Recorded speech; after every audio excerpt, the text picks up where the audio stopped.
Hello and thanks for joining us for another Airbrush Asylum video. This is part 2 of the Stretchy Skulls video, so if you haven't already, make sure you check out part 1. That will show you how we got up to this stage in the artwork. So we're continuing to use our original mix of transparent base mixed with black, and what we're doing now is, now that we've finished mapping in our feature skulls, I'm just using this airsick template and I am spraying in lightly some extra smaller skulls here and there, and then we're going to tie them in with the stretchy skin to tie them back into the original skull artworks that we've already completed. So what I'm just doing is using the template, I'm holding it loosely on the surface and just gradually spraying them in wherever I want them. So I'm trying to pick skulls in certain directions so that they will fit in the gaps that I've got. So basically just using this as a filler. So that's what I want to do. And then I will start to render them as we go on in this video. So we're going to tie them all in with the original artwork that we've already completed. So all we need to do is just lightly spray where we want the outline of the skull. So the idea is not to spray solid with this color. You don't want to saturate the template. We just want to spray lightly just so we get that impression of the skull, and then what we'll do is we'll continue freehand from there. So much the same as what we did in the first part of this video. We laid our paper templates that we made onto the surface, sprayed lightly, and then once we had our outlines, we further developed the artwork using the airbrush and the transparent black mix. And what we did was we were then rendering from that freehand. So especially with the stretchy skin, you just make that up as you go. All right, so I'm just picking out the best parts of the design, the best parts of the stencil to use in the design, should I say. So just holding that and flipping that left or right depending on which way I want the skull to face. All right, so you can see they're all mapped in now. So now just making sure that my airbrush is running smooth. I'm still using my HPCS Eclipse airbrush with the 0.35 needle, and I'm now just going to work in all of the detail. So I'm working off the eye sockets there. So same as what I did with the larger skulls in the last video. I'm virtually just sketching with this color, and then we will shift to a black mixed with reducer later in the video to finish off these skulls. So just establishing all my detail, working in the eye sockets, now doing the nose there, just the nostril area. So still trying to add in all my detail as I go. So take your time and include as much as possible. You can see my trigger fingers going back and forth, back and forth. And on that particular skull there, you can see in the teeth area, I've virtually done like a little dagger stroke. So it looks like a vertical dagger stroke. So it looks like the teeth are stretching down. So they're almost just emerging out of the skin.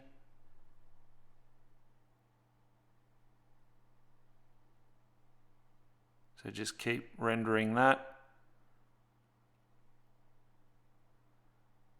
Try and establish a light source as well when you're doing this, and follow it as best as you can.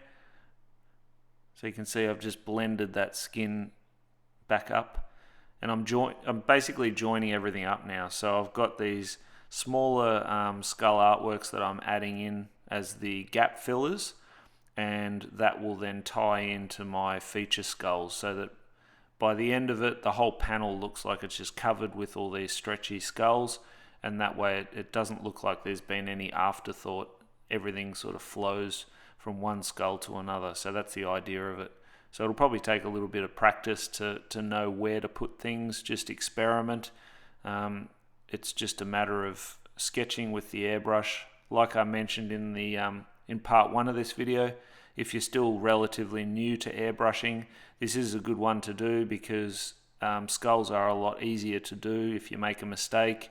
you can always turn it into a hole or a crack, or even make it look like a tooth's missing on the skull. So just keep painting with it, because some of your mistakes will turn into cool little features of the skulls. But again, if you're not confident with the mix being as strong as shown in this video, then all you've got to do is add a little bit more transparent base to thin out your paint. And this will work even if you're using a water-based paint. So in this video, I'm using automotive paint, hence why I'm wearing a mask. We still recommend, obviously, you wear a mask if you're using water-based, but just wear, you can just get away with a dust mask. But in this particular video, this is all automotive paint. All right, so you can do exactly the same with your water-based stuff. All you need to do is whatever brand you're using, you can then find the transparent base to match. Okay, so pretty much all the brands now, or majority of them, would have a transparent base that you can mix in with your colors. And basically what that does is it creates an extension of the color like you see here, and it makes it not as strong. So even when you're going up really closely and solidly coloring something in, it's never going to go to the point where, like in this case, it's never going to go to like a solid black. It's just going to go as dark as you've mixed it up using that transparent base. All right, so if you're not confident, just make it a bit weaker, and it will make life a little bit easier. And you can also add extra tones into this. So instead of doing like I've done here, I'm using one tone and then I'll go to the dark, I'll go to this more solid tone of black. Instead of doing that, you can throw in a couple of extra transparent black tones, all right, to make life a bit easier. And that way you can sketch with it and build it up slower. So if you're building the artwork with slower shades of the color, it just makes life a bit easier because it's not as strong. Then that way, if you've made any mistakes, just don't airbrush back over those mistakes with your next tone, and that way those bits will actually eventually disappear if the tone is light enough. All right. So obviously, if you have any comments or questions, by all means leave them in the comment section below, and we will endeavor to help you out. So a little bit out of shot there, but you can see what I'm doing. I'm just tying all those skulls together. It's much the same as what we did in the previous part of the video when we established all of the feature skulls. So these guys, being the smaller ones, they're not as detailed. So I'm not trying to put in all of these fine details as I would with the feature skulls and the bigger ones. So I'm just trying to still have them all, shaped, and still have all the eye sockets and everything colored in, and still put the teeth in there and a few cracks here and there, but I'm just not going into as much detail. All right. This is also totally up to you. If you do want to detail them fully, by all means, go for it. Spend the time. So I'm going to just blend that down there. And then I'm going to add in a bit of a lower jaw. So that wasn't there. I'm just making that up, adding some teeth and drawing that in. So you can do that with this color, start sketching things in, and then you can refine your detail as you get darker.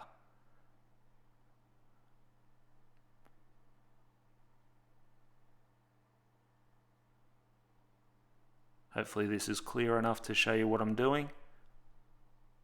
Again, you can see my trigger finger going back and forth, back and forth. So this is constantly happening.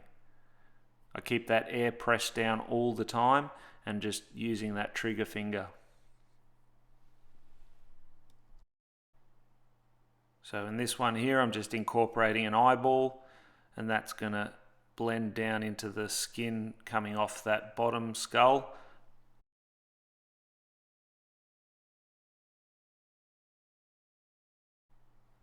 Working in the eye socket area there. Just colouring in the next part of that other eye socket. Working in the nose area. So as this video goes on, there's going to be parts of the video, as you can see now, that are in real airbrush time, so nothing sped up, but there will be portions of the video that I will speed up. Okay, so just if you're unsure about something, it's pretty much the same sort of thing over and over. So what I would recommend you do is find the areas within the video that are in real time, and you can keep watching them over and over if you're a bit unsure about a particular step. Even though the skulls are all different, there is a sort of set pattern that I use to create each skull, so just follow that and I'm sure you'll be fine. So rendering a bit of that skin area, adding in all the texture, the lower teeth. So even moving back into certain areas and re-rendering them. So again, as you know, if you've seen a few of my videos, I kind of sketch with the airbrush, and then once I know that I definitely want a certain area to be sharp, then I'll come back in and clean that up as I'm moving on with the artwork. So you can see there, I did the head, and then now I've decided to add a bit of that skin within there. Don't worry too much, you can see the headline there, it's still going to be fine. It gives that more of an illusion of skin, looks like you're looking through it, and that's stretching up off the skull, so that's a pretty cool effect.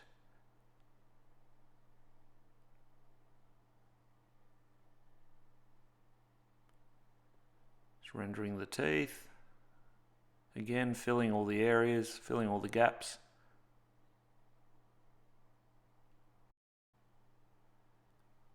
So I'm further away when I want to shade in those areas. So anything that I want a bit softer or just to knock back into the background there, what I can do is I can come back further from the surface with the airbrush and lightly dust it. So that makes life a bit easier rather than trying to go up too close and keep it light.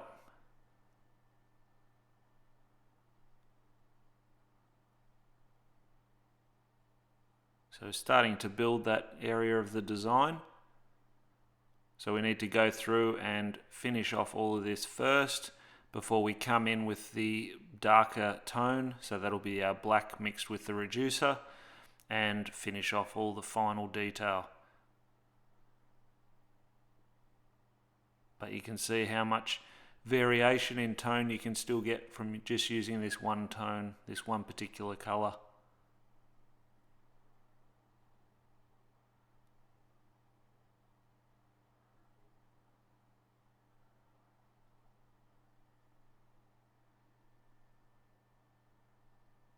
Just blending that in.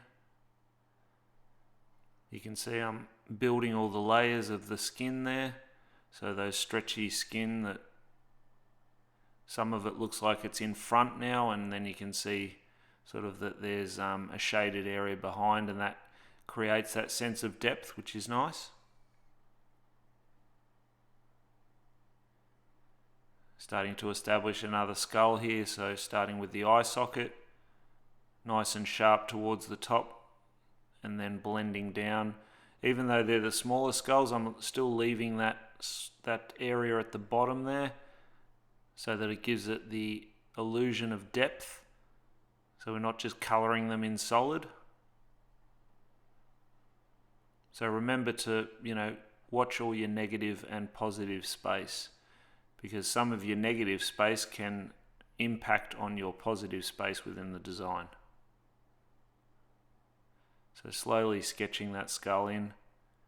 You can see I don't have a lot from shading that template. It doesn't give you a lot of sort of detail within the design, but it's just enough just to get you started, and then you can shape it from there. And I mean, that's the idea of the freehand templates. You don't want to just spray it solid and have a fully finished artwork. You'll be able to shape it and work off it freehand, hence why they're called freehand templates. Working on the head there, you can see I've just added that stretchy bit of skin. Same thing, we're just going to fill in parts of the background. Take your time, just build it up. You don't want to go too wet with your paint either.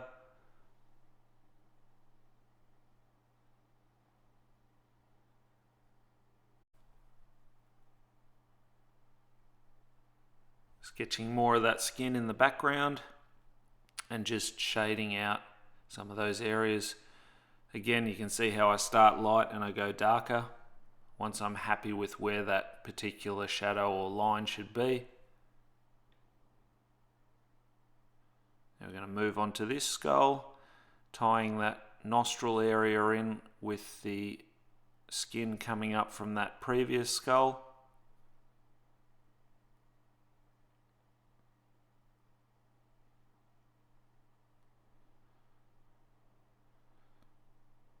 Working on the eye socket. Now you'll really be able to see here that I'm not just colouring it in solid. So I'm blending back over, even added a little crack in there. The nose bone, the other eye socket. Starting to add some cracks here and there. You can also see the difference in height with my airbrush. So I move in if I want a sharper line or a sharper shadow, and then I'm further away from the surface to get that blend, that softer blend.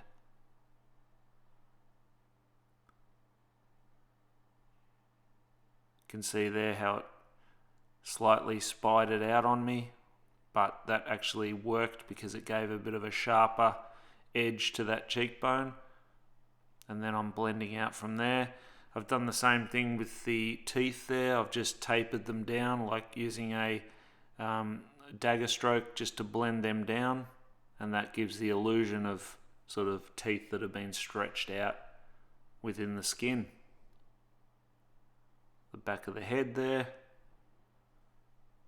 You can see I haven't just gone over that piece of skin stretching down from the skull above from its chin.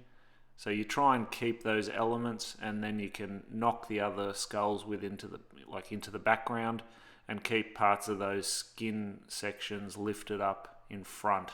So you get a lot of sense of depth and that illusion of 3 dimensions within your artwork if you do that.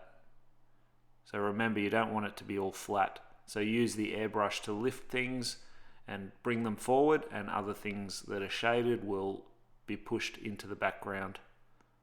So that's fairly true with all sorts of artwork, whether you're doing, things with a paintbrush, a pencil, same sort of thing. So up nice and close to establish those bits of skin, and you want to keep the airbrush moving reasonably quickly. I'm not pulling back all the way on the trigger, so I'm sort of allowing my speed to compensate how close I am to the surface. Adding some more shading there. And taking the opportunity to do some more subtle bits of skin in the background, so the whole artwork looks like each skull stretching from the next.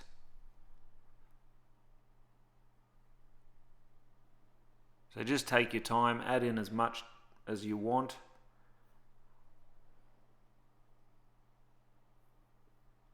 So moving right along, we've got some more little ones to add in.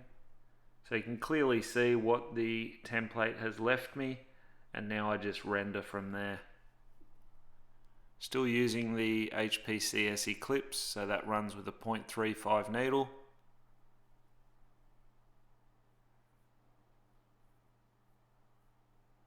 The teeth there. Bringing that bit of skin right up to the previous skull. And just joining everything up as I paint. So again, just making it up as I go. No real rules to this.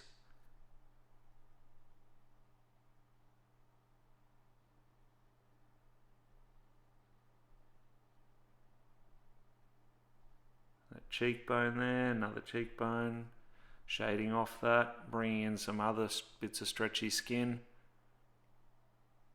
so that it incorporates with the previous one. Darkening off the eye sockets.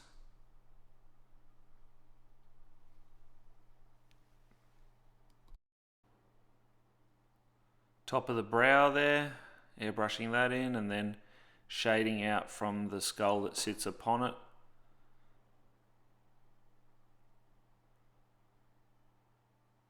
Doing the other eye socket. And then again blending down, finishing off those teeth.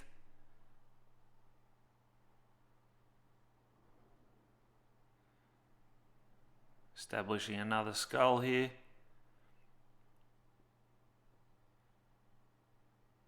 So I hope you're enjoying this video. Hopefully it's clear enough so that you pick up some tips. Feel free to hit subscribe if you haven't already, or if you're new to this channel.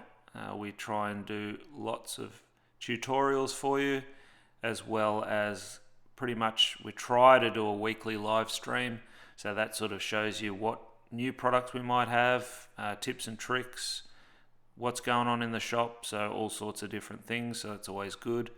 And then we've also got showcase and insight videos as well, plus quick tips. So they're tutorials as well, but just a bit quicker, usually under the sort of 10 to 15 minute mark. Whereas these tutorials are a lot more involved. So these are the ones that we show you full artwork and go through the whole procedure. But yeah, if you enjoy what we're doing, by all means, feel free to hit subscribe. We'd love to have you join our community, and hopefully it helps you create lots of cool airbrush artwork. All right, so we're just blending more in there.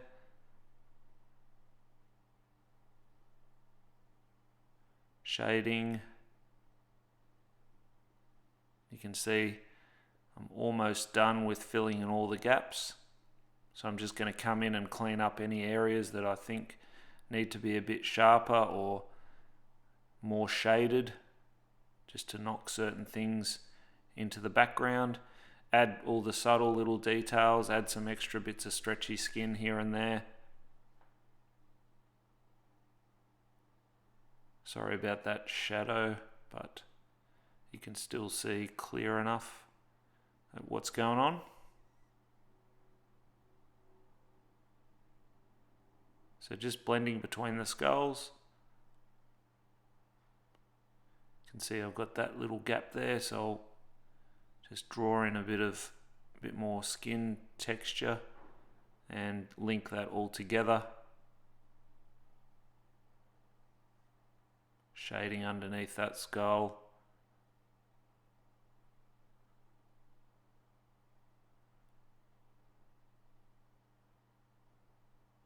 Paint on, paint off, keeping that air on all the time.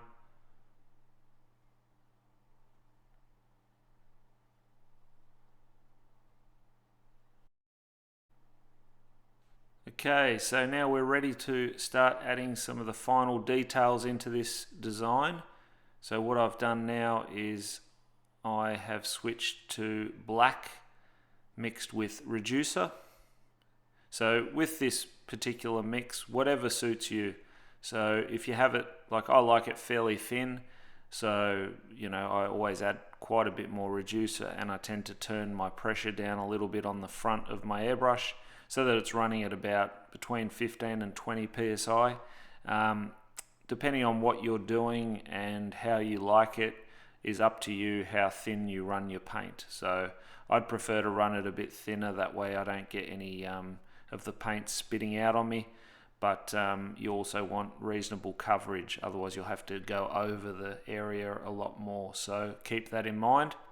So it's a bit hard to see, so I've sped up this little bit, but there will be obviously the other skulls which I will do as well using this tone. So I thought I'll speed this one up because this seems to be a little bit darker and a bit harder to see what I'm doing, but you will still get the idea of where I'm adding those darker tones, and then some of the other ones I've done in real time so that you can see it a bit clearer. So the idea of this is, again, not to paint everything within the design. You virtually just want to accentuate all of your shadows and deepen your shadows. Plus you want to create more of a 3D effect. So this is your opportunity to sort of tone over areas just so you get more depth. and you can also darken the background areas to really knock them into the back of the artwork so that they look like they're in the distance. Plus, what I'm also doing is using this tone, I'm sharpening up all of my area. So you can see I got a bit of tip drying there, so just blasted that out. So take your time with this. This is the bit that, you know, takes quite a bit of time to make sure that you hit all the spots accurately. However, it shouldn't take you as long as the previous tone, because in theory you're not painting as much of the artwork. You don't want to just go over the whole entire artwork with this dark tone, because you don't want to lose all the hard work that you've put in with the previous tone. Okay, so you want to build that tonal value, and that comes by using the first tone, shaping the entire design with that, and then this one is virtually just finishing it off and creating that sharper area wherever you need it to be really, really crisp and sharp, especially in the cracks and all those bits and pieces. And then you blend out from there as well. So using this tone, you start to shape the actual skull and the artwork. And then what will happen is, at the end of this video, we'll get to the highlight part where we will use white to actually apply highlights and give it that extra dimension again. Okay?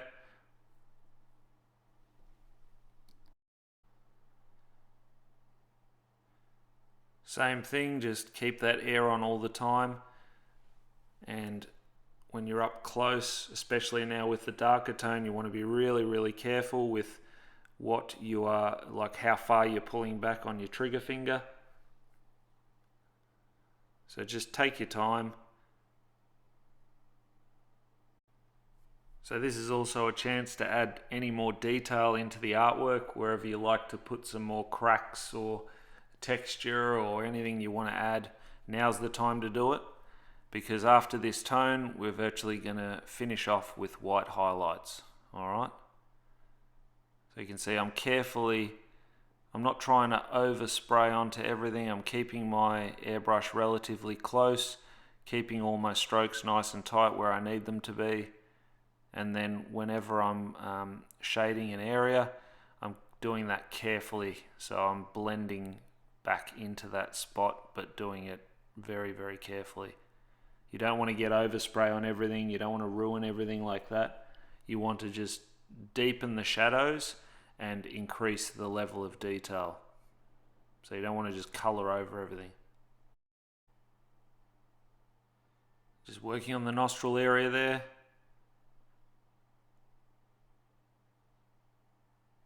You can see just added in a bit more dark shadowing into that crack area, pulling out the teeth there, no pun intended. Shading back into that corner spot there to make it look like those teeth are curving back from the row of teeth. Airbrushing that eye socket in. Again, you can see that the trigger finger's going back and forth, back and forth. So virtually every time I move, I pull back on that trigger. Alright, so it's just, you know, really, really almost like just using a pencil and just sketching with it, except I'm using the airbrush. Shading down from that bit of stretchy skin, adding a bit of a shadow to the top of the brow. Sorry about that reflection coming off the airbrush from the light, but I've got a bit of tip drying there, so blast that out. Pick it off with your fingernail off the edge of the needle.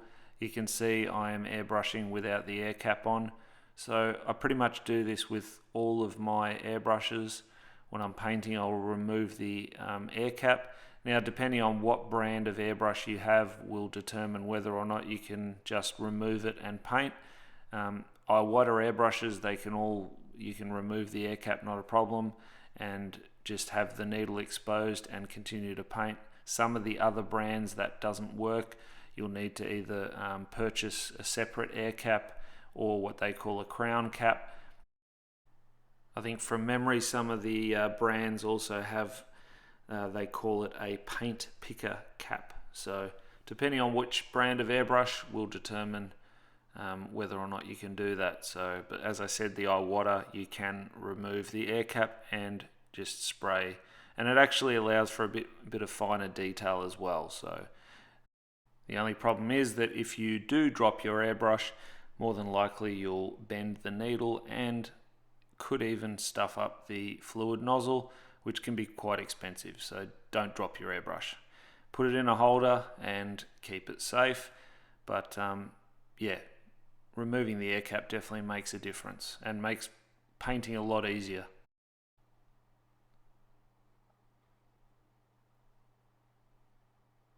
So you can see that's starting to shape up quite a bit. Just deepening my shadows, adding cracks and bits and pieces here and there, even establishing a few more skin areas. You can see how I've shaded on the sides of the teeth there, whereas the teeth that are sort of directly under that nostril area are a bit lighter. So I've deliberately left them lighter and the sides are darker, so that gives the illusion that it is curved like the skull should be. So little things like that can totally change your design and allow it from, well, keep it from looking too flat, which is what you don't want. So you can see there I just picked off the tip drying, so hence why the exposed needle is good.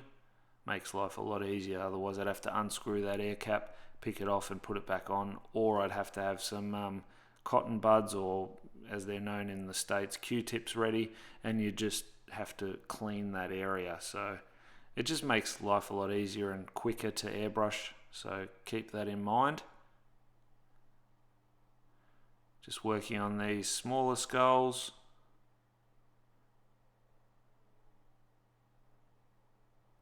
So sped up the video here.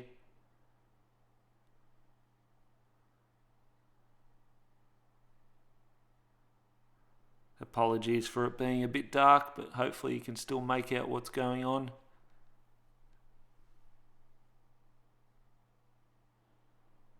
Again, doing that sort of dot with a dagger stroke coming off for the bottom of those teeth.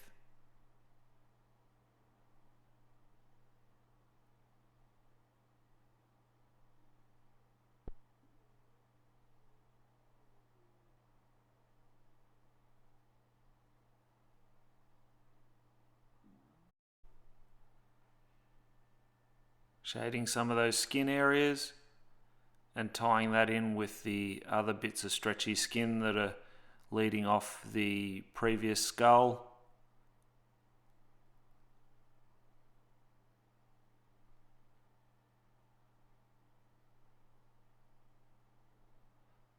Sharpening up any areas that I want to sharpen. So trying to get as much detail and clarity into the design as possible.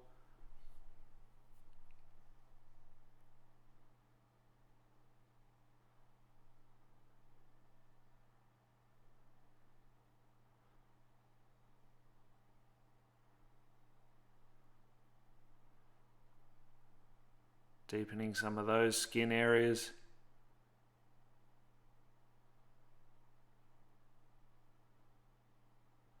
Again, just sketching with that airbrush.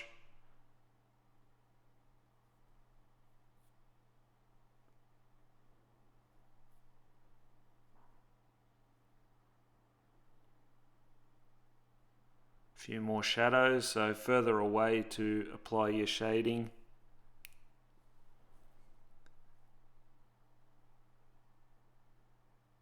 Remember, all this is on a silver base, so once this particular panel is completed and clear coated, what will happen is that silver will shine through all of your artwork because you've used all transparent colors, so it'll look nice and effective.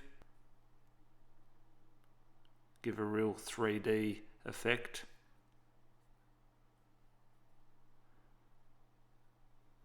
And as mentioned in part 1, this is a sample panel that we're doing.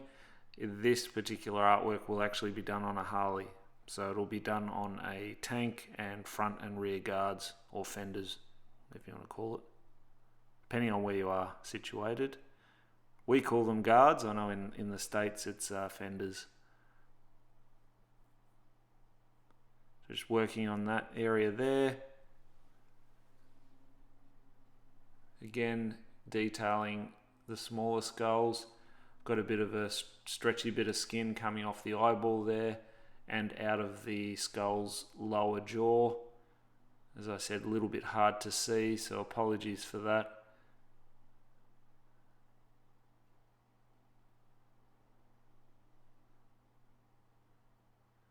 You can see how crucial it is that I've got a glove on that left hand. That way I can lean up against the artwork and onto the actual panel, and I'm not worried about contaminating the surface with any of the oil from my skin. Generally, you won't even see it, and yes, you could degrease with a water-based degreaser before you clear it, which I generally do anyway, but just in case you miss something, and say for argument's sake you wanted to put a candy color over this, that could leave some residue without you even noticing. It's totally invisible until you either apply the candy or the clear, and you don't want to do that and stuff up on the final tone when you've put all this time into the artwork. So that's why you'll see that any automotive thing that I'll do, I will always wear a glove and try and keep the panel and the surface of whatever I'm painting as clean as possible. So really important. So just detailing those teeth there on that smaller skull. So teeth, they're probably the hardest thing to do within this design, as well as that stretchy skin is quite difficult if you haven't airbrushed a lot. So by all means, set up some practice pieces for yourself before you attempt to do this on an actual job.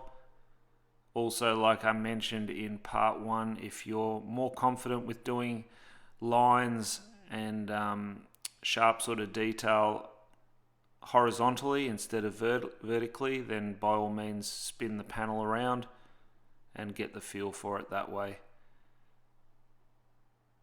So just continually detailing in there, taking my time, working back in other areas of the design. A little bit out of shot there, apologies for that.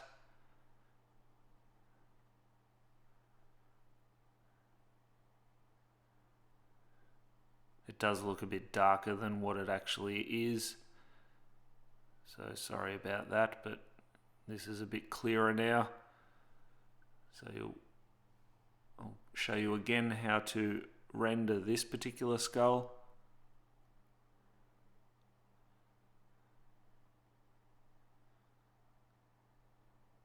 So I tend to always start in the darker spots first. You can see how close I am there, just to get a nice sharp crisp edge on that nostril. And what the camera isn't picking up is there are some extra fine details within that nostril area as well, like little cracks and bits and pieces. So I'm just working in around that eye there.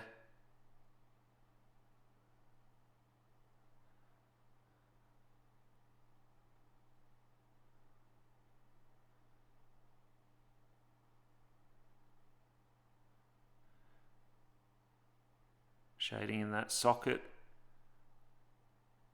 putting some veins in the eyeball. So all these little details will help to improve your design.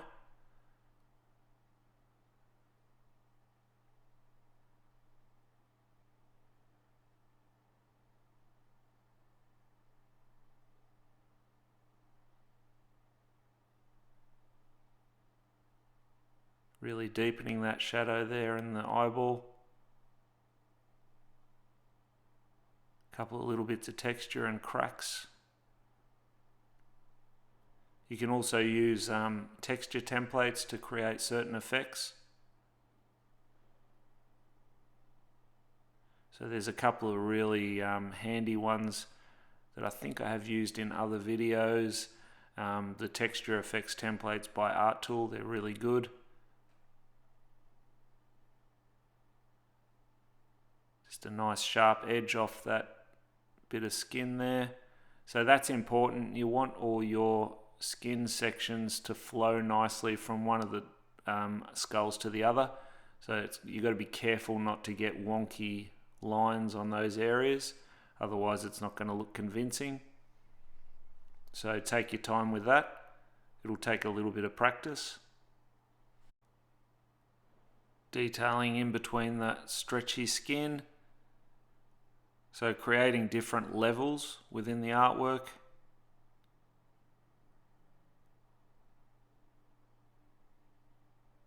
So it looks like the skulls are totally three-dimensional. Again, you can really clearly see that trigger finger moving back and forth there. You can see my finger is pretty much dead on that button. That's something that I haven't been able to change, the way I hold my airbrush. I've been doing it like that for about 20 years. I know that other people will, like there's certain artists that will put their finger right over the trigger finger and they find that easier. One that springs to mind is a friend of ours, Drew Blair, who does all photorealism artwork, and he hangs basically up to the first part of the finger join there. He'll hang his finger right over that trigger finger and just kind of move it back and forth. So I've actually got a video that will show you in more detail how he does that. I think there's actually some live feeds as well from one of his classes last year that he explains exactly how he does that. He's also got a shorter trigger, so a customized trigger that he uses. So I personally do like the trigger to be a bit lower as well. So I fit a lot of my airbrushes with the Drew Blair soft springs.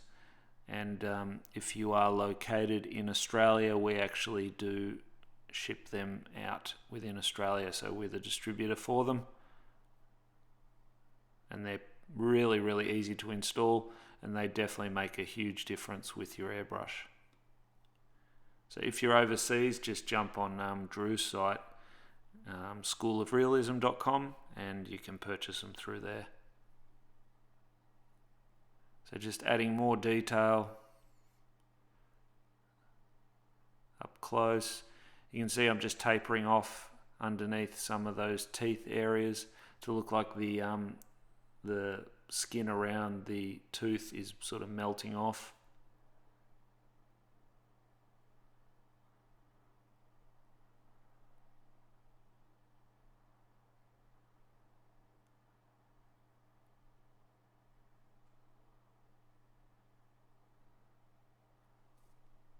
So the airbrush I'm using here is an Iwata CMC Plus Micron. The one that's actually in the video right now is my CMC Plus, which is, this thing is nearly 20 years old or close to. And it actually works probably the best out of all of my airbrushes. I find that the older your airbrush is, the better they seem to function. Just become really nice and smooth, all the parts wear in.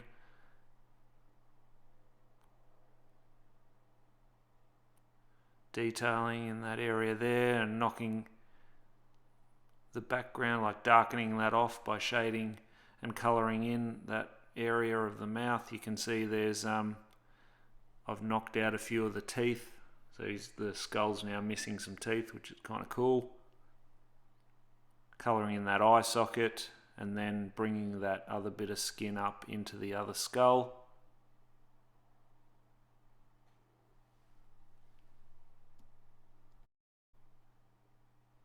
Up nice and close to get a nice sharp edge on some of my shading there. And just further detailing.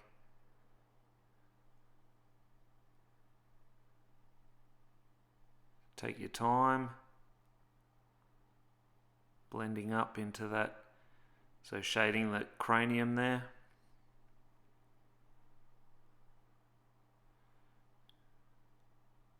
Establishing the top of that jawline. So again, nice and close, adding some cracks.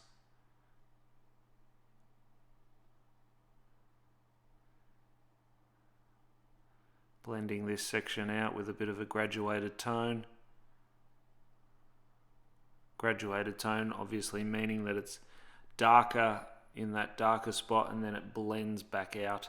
So what that does is it gives you that 3D effect, so it looks like something circular. In this case obviously the skull's head, so it makes it look like it's tapering off.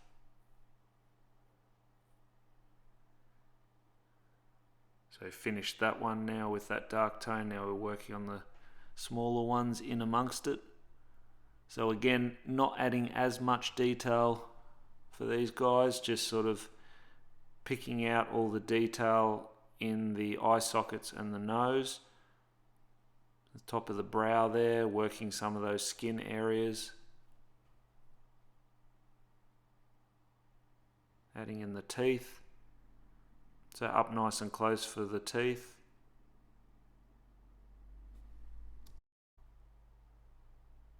You can see the difference in height with my airbrush as well. So I'm always further away if I'm adding some of the shading, and then I'll move up closer to do my fine detail.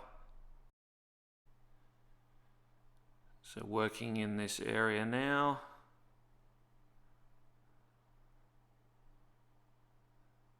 Detailing that eye socket.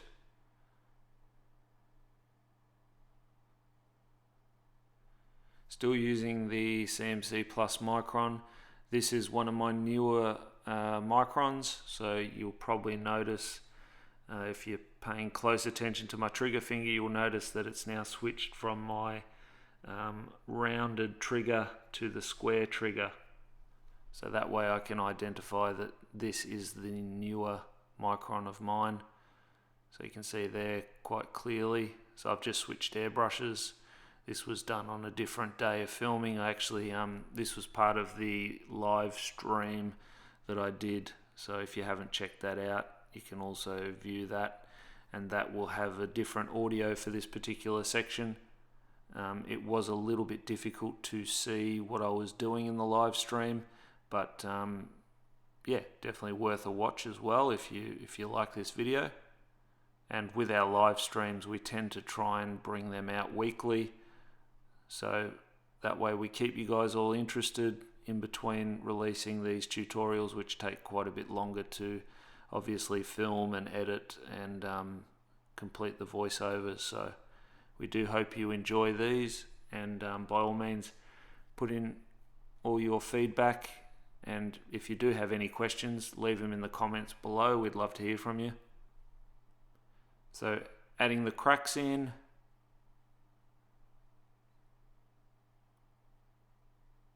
Blending out. Again, doing a bit of a graduated tone. So you can see here, I'm just explaining that if you angle the airbrush, you can actually create the overspray to go in the direction that you need, and it makes it a lot easier than being up close and trying to be dead level with your surface. Okay, so by angling it, what will happen is the airbrush, the overspray should I say, will travel in that direction. So you can be up close to get that dark edge, and then the rest of the overspray will create that graduated tone.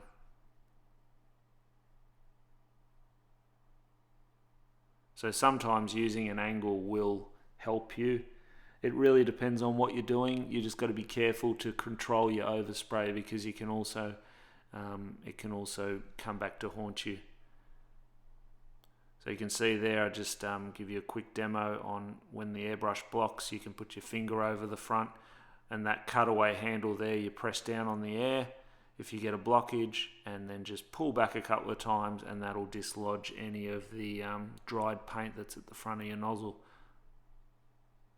And putting your finger over the front and then pulling back on the trigger like I showed you just before, that does work, because what it does is it'll put the air pressure back into your cup, bubble it through, and then anything that's lodged in the front of that airbrush will then push back into the color cup.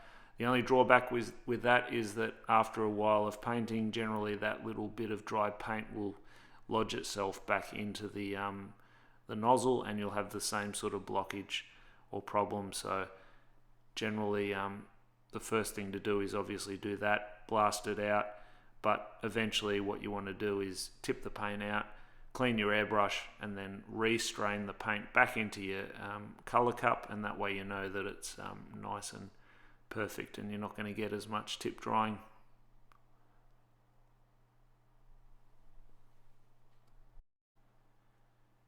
Just detailing out some of those skin sections.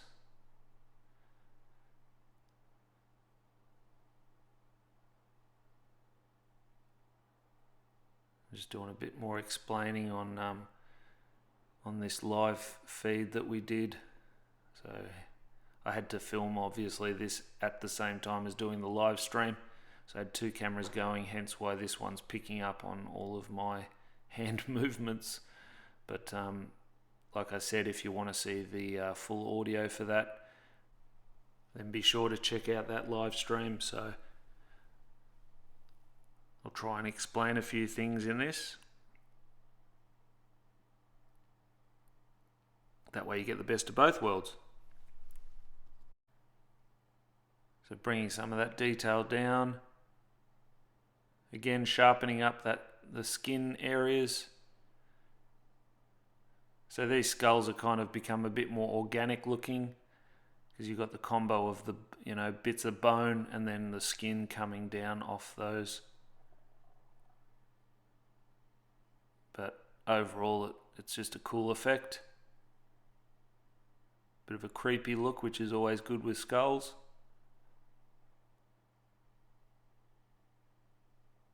And the beauty of it is, because you're making it up, every single one will be different. So even when I go to airbrush this customer's bike, each skull is going to be totally different. It's still going to vary quite a bit from this sample panel, but at least this gives him an indication of what it looks like.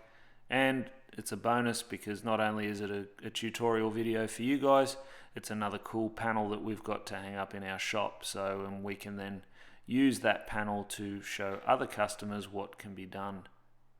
So we do recommend, if you're in the same boat and you're unsure, or you're starting to do airbrushing as a living, it's a good habit to get into. You know what you've already then pre-mixed all your colors, you know what things are going to look like, your customer is more than likely going to be happy, plus you've had a chance to practice the design, and then at the end of it you've got a cool panel to put up on display to show the next person. So there's a lot of benefits to doing it.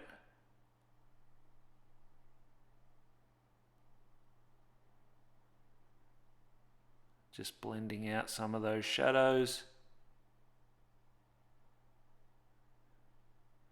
Really trying to add a 3D element to the design.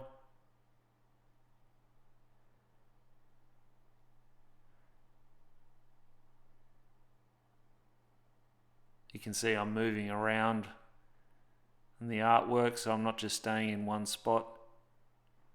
Apologies for that reflection as well coming off the airbrush, but unfortunately that's what happens when you airbrush on a silver base.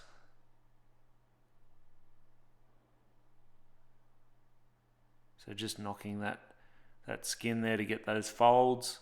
So shading back, knocking it into the background by shading it a bit darker, and just having that sharp edge.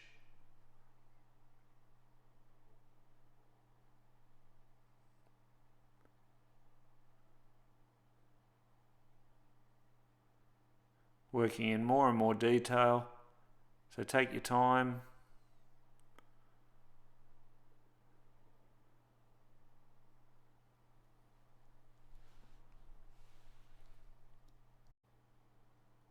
So just shading in that area there with the teeth, adding some more sort of shading around the top of the teeth as well. Shading that all in.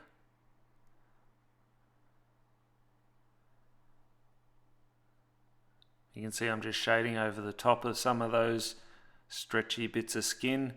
So that's knocking them into the background, and plus we've got a bit of a drop shadow happening off that skull.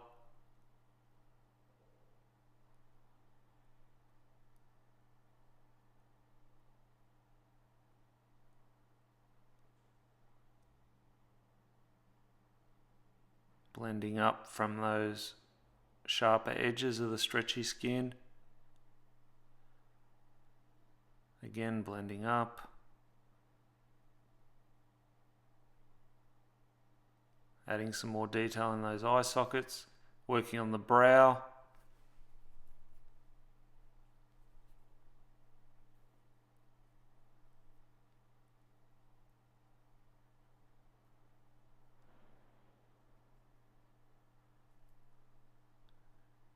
Working on this smaller skull now. Tying that particular skull into the rest of the design. Again, starting in the socket. So I generally start in the darker spots. As I've mentioned in some of my videos before, I kind of like to call it the safe area.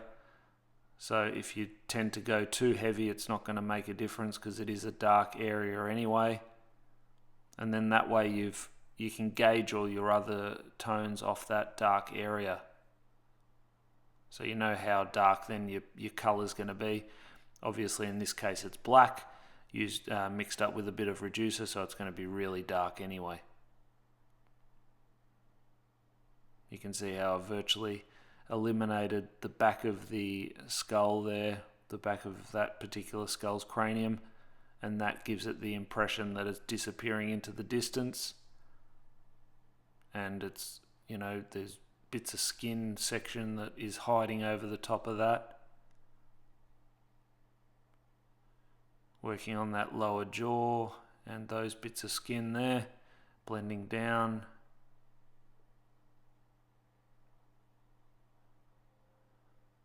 So you can see how I'm feathering out my shading. Finishing off this little gap here.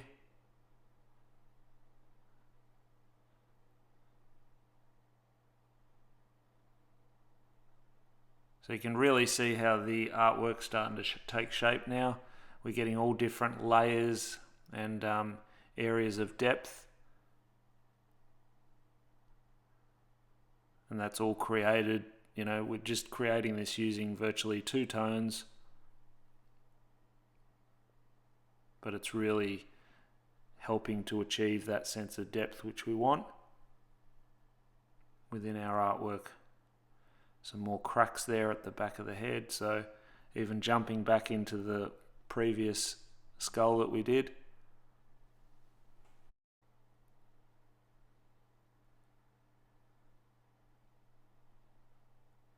So kind of moving around on the artwork, making sure that I'm happy with everything and just adding more shading or detail into certain areas, pushing parts of the design into the background and leaving lighter sections so that those skulls are brought to the foreground.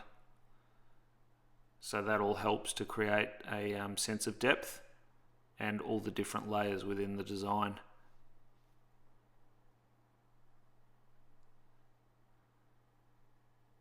Adding some drop shadows there off that feature skull.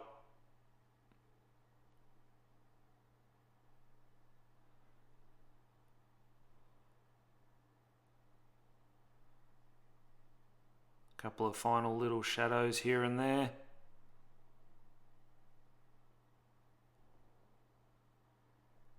So again, just add as much as you like. And now we're going to start with the top part of this panel. It'll be the final section, and then we'll be almost ready for white highlights.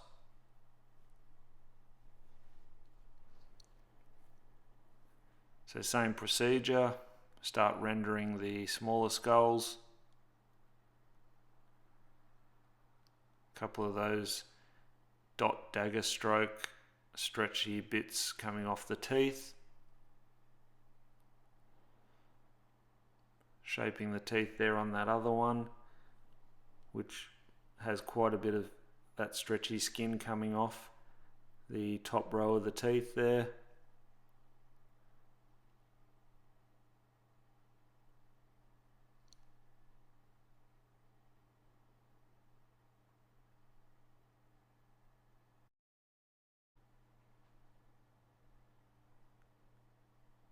Just adding more and more detail.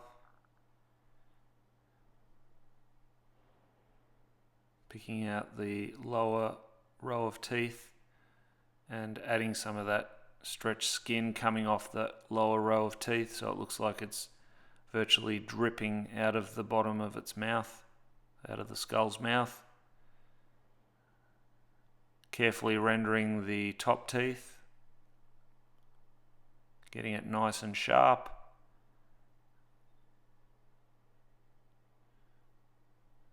Doing some darker sections underneath the jaw. Start really getting those layers happening.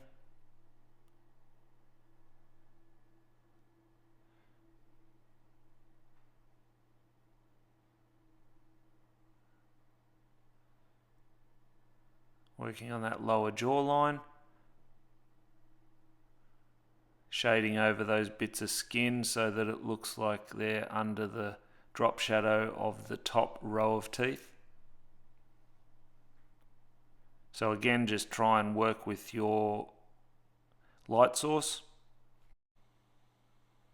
Adding the shading underneath. Bringing that lower jaw all together with the other parts of that stretchy skin. Render this other little skull so that he all matches in with everything else. Again, starting with the eye sockets and then moving into adding the details from there on.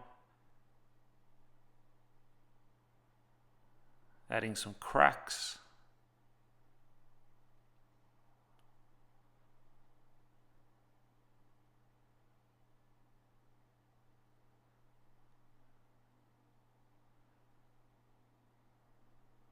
Some fine detail around the teeth. So you can see how small these skulls are. So I want to be up really close for that.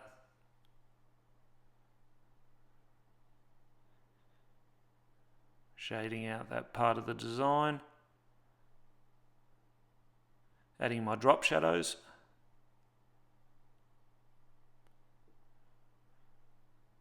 So what I tend to do is I'll detail a section and then I'll leave the detail, but I'll shade back over it. So I'll virtually knock it back to almost black, but you can still see through the shadow and you'll see the detail underneath the shading. So that's why I tend to put the detail in and then shade over the top of it.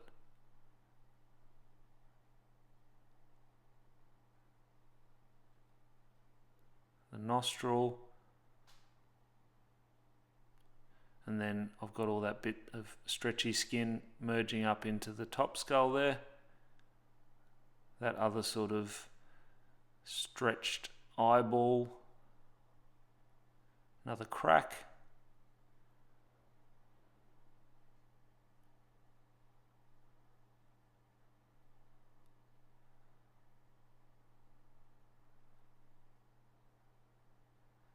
Working in those teeth.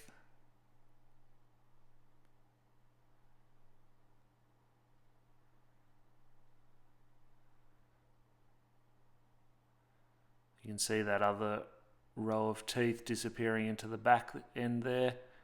And I've got all that stretched skin merging into the bottom skull's eye socket.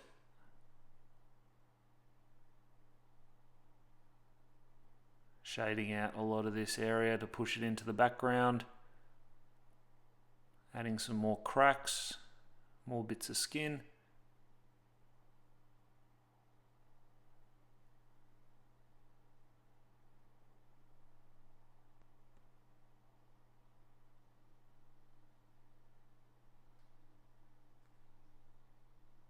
So add as much detail as you like. There's no rules to this because you're making it up anyway, so just go with the flow and let the artwork sort of create itself. Once you've got all your main areas that you know where the skulls are going to go, all the filler bits are virtually just made up. So once you start sketching, a lot of the time it'll start to even appear and you'll know where to put certain areas. So getting to the final parts of this darker tone, and then we'll be ready to switch over to the white to start adding highlights in. So just shading in a few more of those areas, putting the last little finishing touches in with the detail. I mean, you could still do all your white and then come back in again with your black, but we want to try and avoid that. Add some more drop shadows, knock that into the background.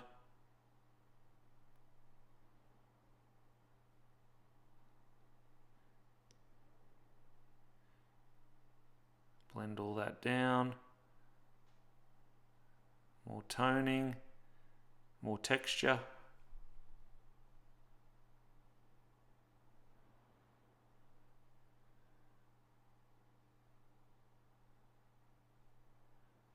Working on that top skull now.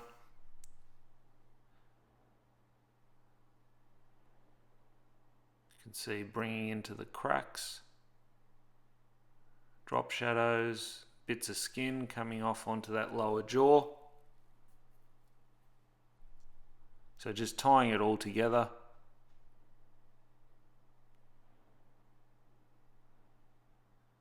Moving around the artwork as well, just finishing off some of these other areas that we were rendering before.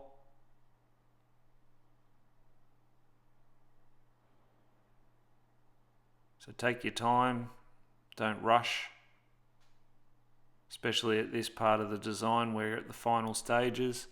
This is generally where most people make a mistake. They start to rush it and then stuff up and make an error, and then virtually you got to go back to square one again. So take your time. Remember, you can always add. It's a lot easier to add with the airbrush, but if you go too heavy in a section, it's difficult to remove the paint. So always take your time and build your tones slowly, especially if you're not 100% confident with your airbrushing skill. Then you definitely need to take it even slower and just build your tones over time. Don't sort of rush them.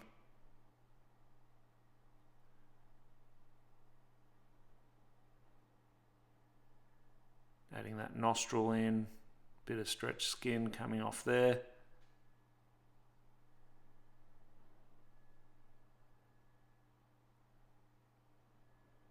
Doing some shadows. Working in that eye socket. Again, you can see how I left a bit of a light spot in there.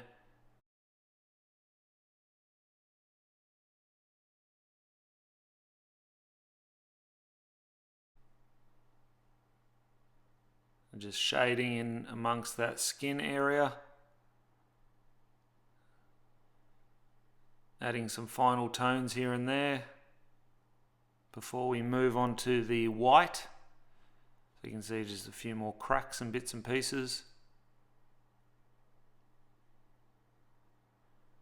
Sort of jumping around a little bit on the design, making sure I'm happy with all the areas. Anything that I think needs to be darker, shading over those, and then sharpening up any areas that I think will be better, sharper. And we are now onto the white. So with the white, you don't want to coat over everything. All right, so you just want to pick out the main areas and kind of think about where that highlight is going to appear and just hit those bits. So if you do like real bright white highlights like this now, it really gives the impression of bone, and you can use that on the edges of your cracks as well. And then obviously if it's more of a softer highlight, then that's going to give it a bit of curve. But you can see there, by doing those real sharp ones in amongst that eye socket, it really looks like those bits are cracked.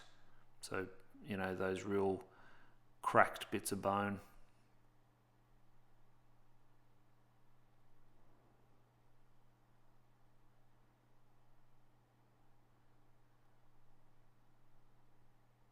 hitting the top areas of those teeth.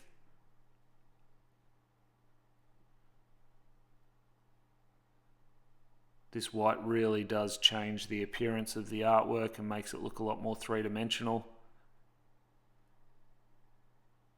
So it's definitely worth adding it in. It'll just create that next layer of depth. With the white as well, I like to have it really, really thin because I don't want it to sort of spit or crackle on me.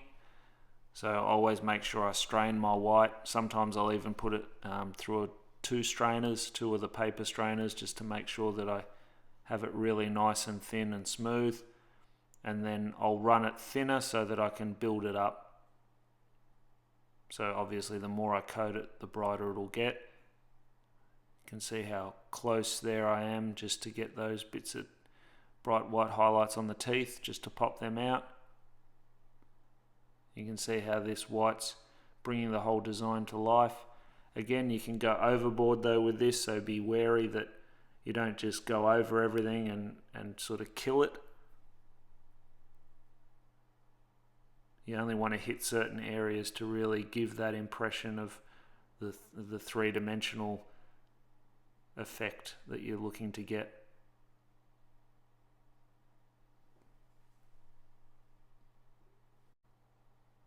Same procedure, just keep the air on all the time. Pull the trigger finger back and you can see I'm moving with it. Picking off the tip drying. So white does have a tendency to dry up a lot more on the needle. The reason for that is that most of the whites are made up of titanium white, and that tends to clog it up a bit more to give it that faster coverage. So like I said, just create your own mix, and generally I've got a white that I've got stored which already has, you know, reducer mixed into it, and it's as thin as I like it, and it's already been strained and everything, so I can then just strain it.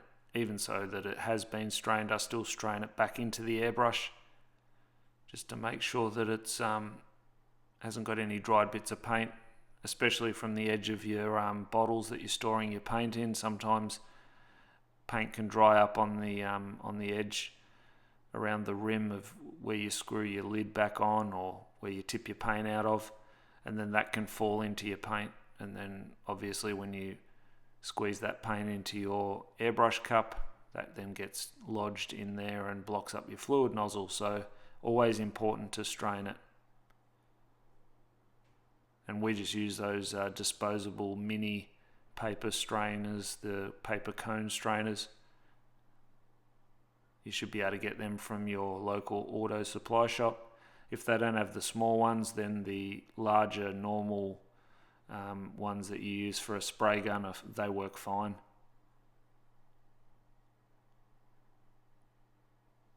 So just hitting all the areas there to brighten it up, just to pull out that design, make it look a bit more 3D. Only hitting select bits of those skin areas.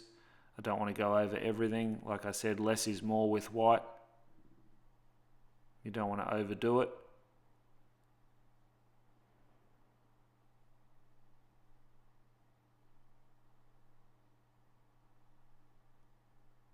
Tip drying again, so just pick that off.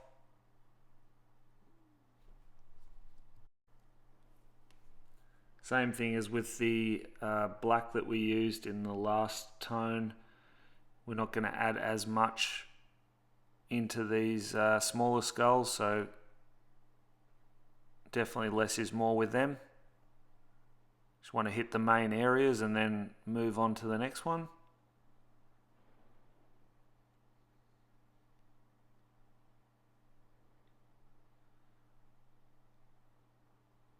So you can see I'm really jumping around the artwork there, picking out all the highlighted areas that I want to hit, just the main areas, and then leaving the rest.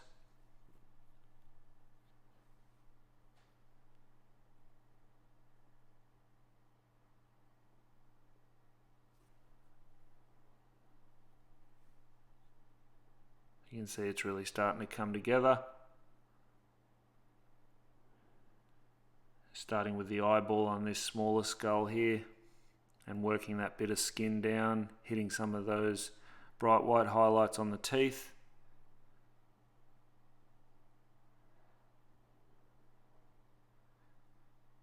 So even with these real fine highlights, keeping that air press down and just pulling back and forth, back and forth, back and forth, so that I eliminate any chance of tip drying, and that way I can kind of build the white highlight on the surface.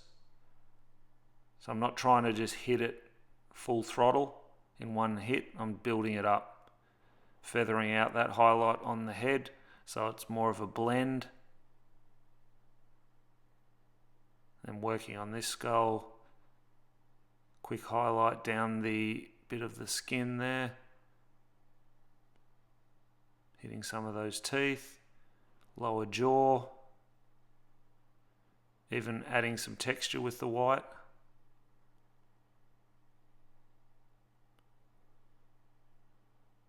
Carefully working in amongst the teeth, trying not to get overspray on all the dark areas. So if you do find that you struggle a little bit with the control, I would then revert back to the black that we used previously and then knock back any of the overspray in those dark areas.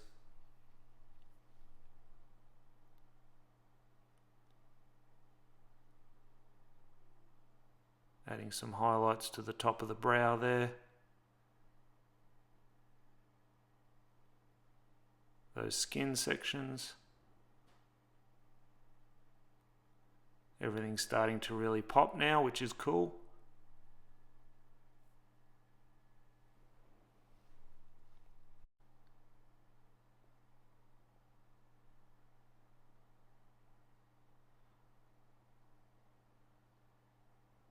A few more highlights on the bone. Top of that lower jaw. A few of the teeth.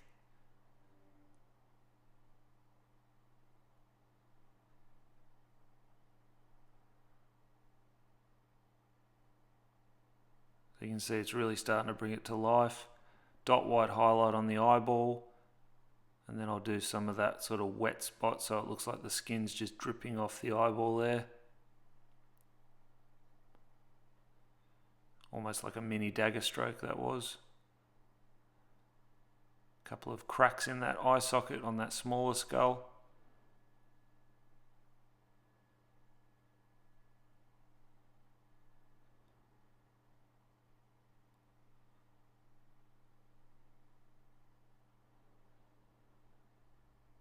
Highlights on the teeth. Again in the eyeball there, so just the dot white highlight. And also a bit of a highlight on the eyeball, but that real bright white highlight really does help to make it look more realistic. Working in the nose area, the crack there, the eyebrow.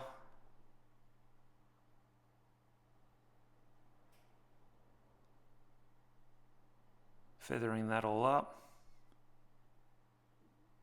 Texturing the forehead.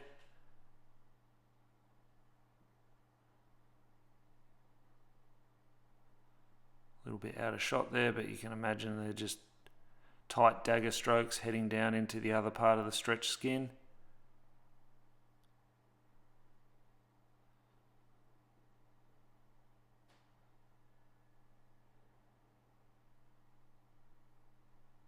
Working in around the eye socket, nostril area, running that bone up in the middle of the nose, some cracks in amongst that eye socket as well. Bit of texture in on the cranium, on the head there.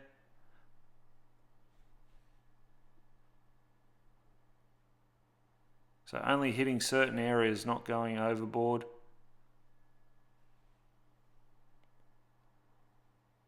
You can see it's really making a difference, this white. The edge of the crack.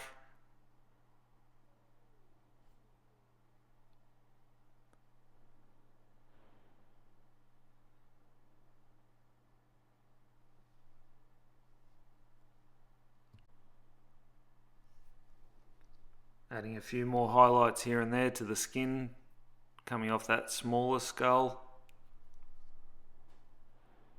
You can see in there, just hitting those real fine details.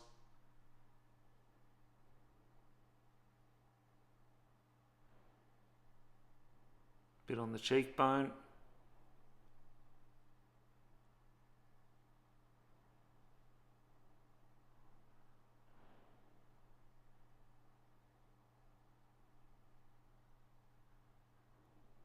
Sped up again for this, now that you get the idea.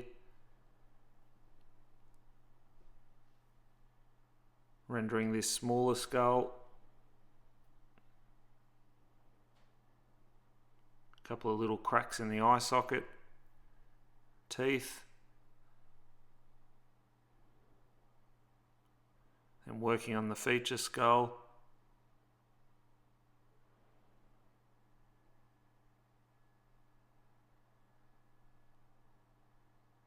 All the highlights coming off the teeth there.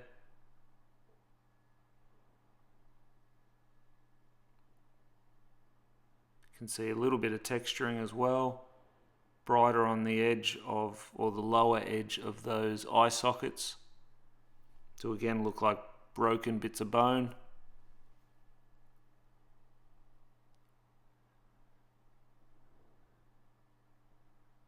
Top edge of those cracks to give it the appearance of cracked bone.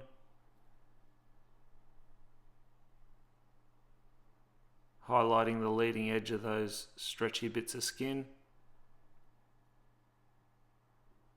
Top of the jaw. So you can see now it's really starting to come to life, that feature skull. Now we're at the top of the panel here, last little bits and pieces.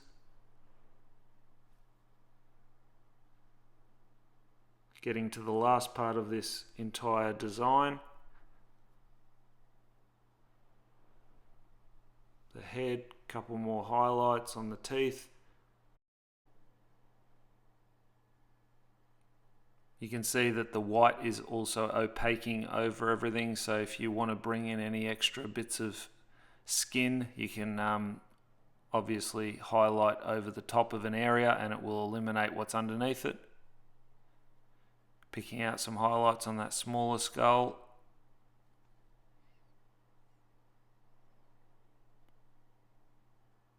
So you can see the pattern is very much the same.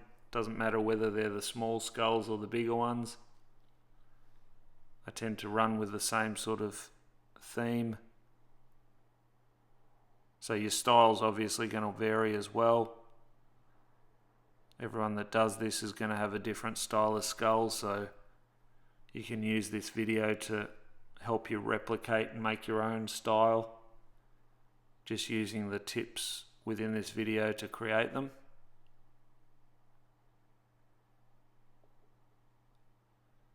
Highlighting that other eye socket.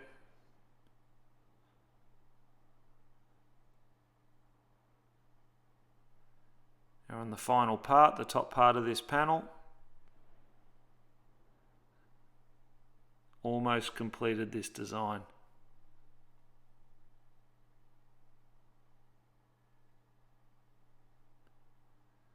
Some more highlights there on the teeth. Nostril area underneath the eye socket. So I'm really just hitting certain areas only. Again, not coating everything, not going overboard, just using the white to lift things up and make it look a bit more three-dimensional and a bit more impressive.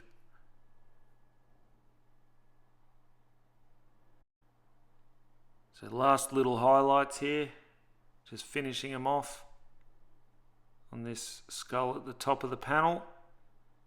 Just making sure I hit all those bits. And now we've switched to our HPCR Revolution. And this is going to be a little bit difficult to see, but I'm going to explain it anyway. The reason we've switched to the Revolution is that I've actually got white pearl in the airbrush. Now the reason I've got white pearl is completely transparent. However, it has a shimmer.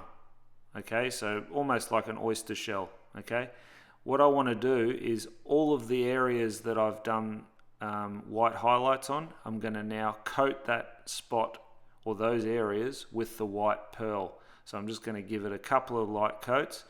What that does is, if you were to say clear this panel, because it's silver, and say for argument's sake you cleared it with a 2-pack glossy clear as it is, if you didn't add the white pearl, all those white areas would actually be chalky because you've used an opaque color which has now eliminated the metallic from the silver. So what the white pearl does is, because you have eliminated those areas with the white paint, you apply the white pearl over the white paint, giving now the white paint a bit of a shimmer. So that gives it the illusion that when it's cleared, if it's on an angle or if you tilt this particular panel, or if like this is going to be on a Harley, if the sun hits it, you're not going to get those dull chalky areas. So that's a really handy tip and something that we use a lot.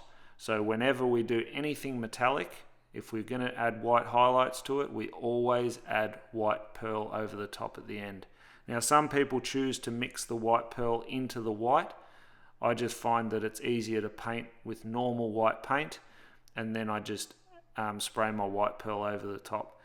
It is hard to see, that's why you'll notice me in this part of the video, I'm sort of looking up and down, trying to make sure that I've hit all of the areas, because it is transparent, but if you look on an angle, you'll notice where you've sprayed it.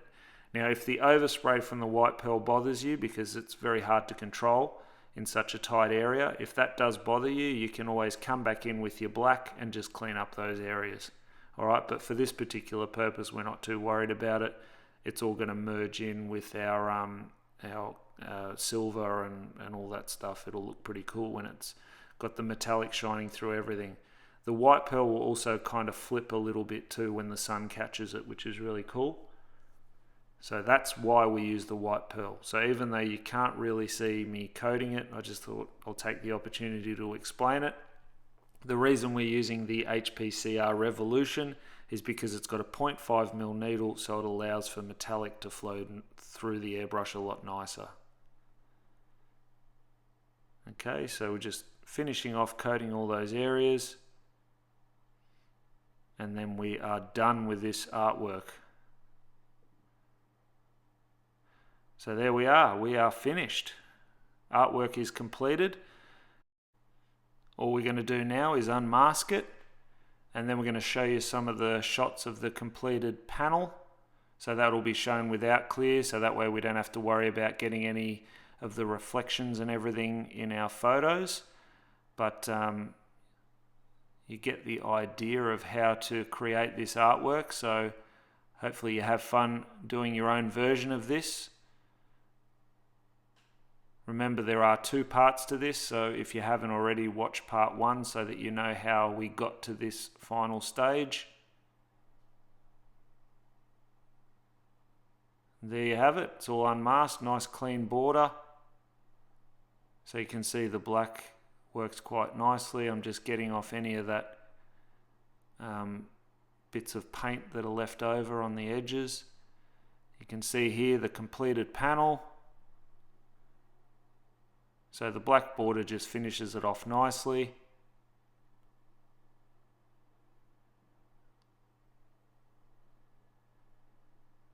It's very hard to see and pick up that white pearl, but that'll happen when we clear coat it.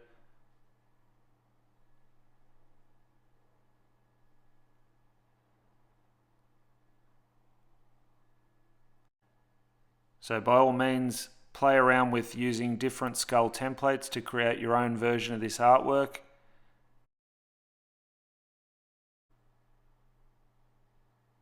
Here are a few more pictures of the completed panel. We thank you for joining us, and we hope that you got a lot out of this tutorial video. Until next time, feel free to check out any of our other videos, and thanks again for watching. We do really appreciate it.